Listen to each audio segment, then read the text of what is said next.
Hi everyone, welcome back. I am going to share a story that is one of my favorites. I especially adore the illustrations in this story. I just love the dog. I love the whole storyline, and I hope you enjoy it too. So here we go. By special request, Our Tree Named Steve.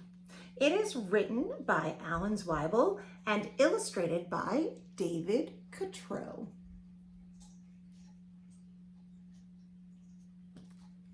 Ready? Our Tree Named Steve. There's that cute dog.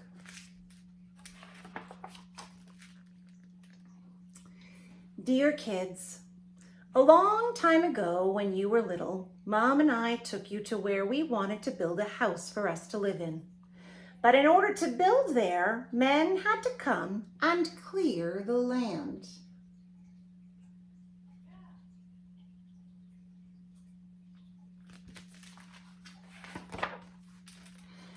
I remember there was one tree, however, that the three of you couldn't stop staring at. Adam thought it was crying.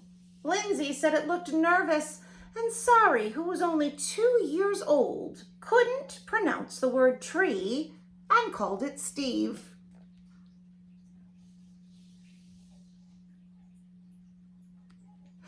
I love you, Steve, she kept saying.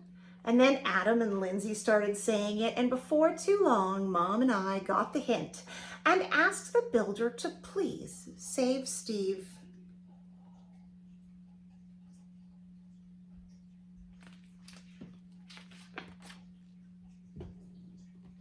The day we moved in, Steve was there to greet us.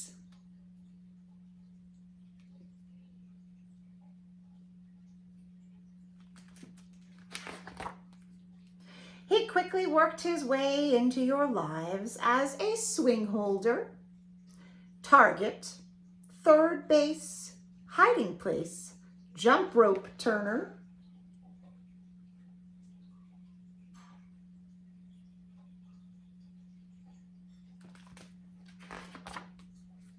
and whenever our dryer broke down, he held our underwear with pride.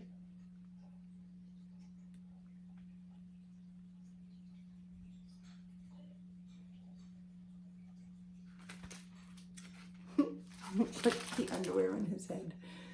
That's so funny.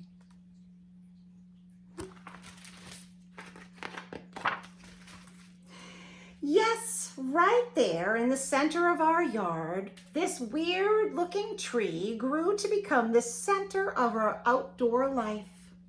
Through all of our barbecues, campouts, dance parties,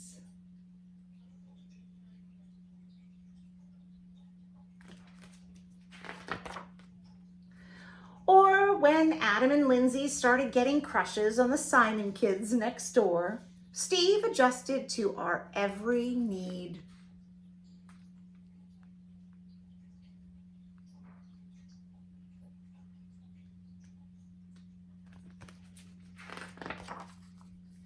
And it wasn't always easy, standing tall through snowstorms in the winter.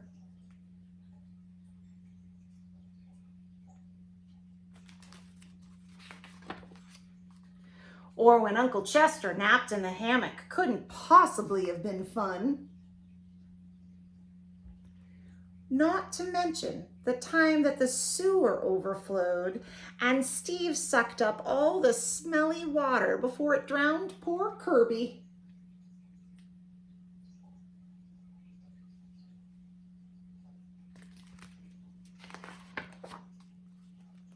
Then got so sick himself that the tree doctor had to give Steve a haircut that made him look like a big thumb.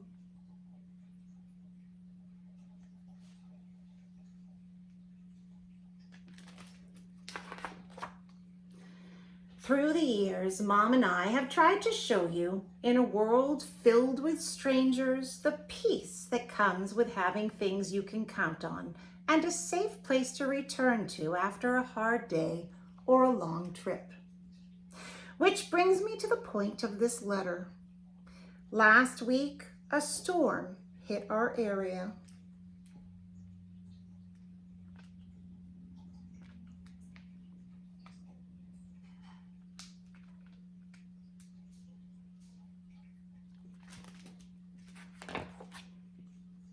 And though we spared Steve's life a long time ago, this time we couldn't save him.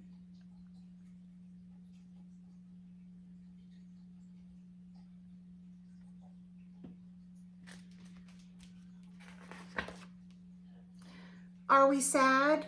Sure we are. But even in his final moments, when he could have fallen on our house, sorry swings, Kirby's house, or Mom's garden, Steve performed his last trick and protected all of us to the very end. And friends like that are hard to find.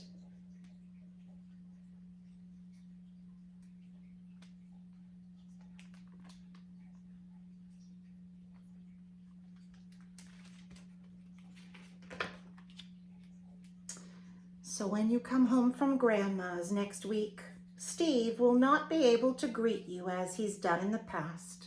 I'm sorry. But please know that Steve will always be with us, in our hearts, in our thoughts,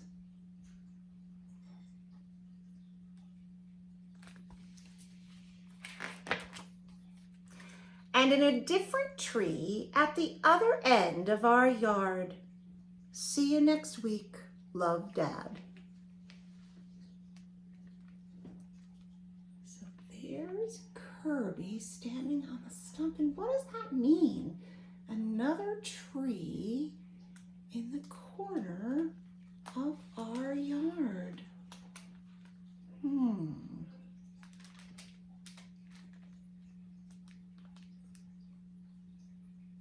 you see what Kirby's staring at? That other tree in their yard? What is up in that other tree in the yard?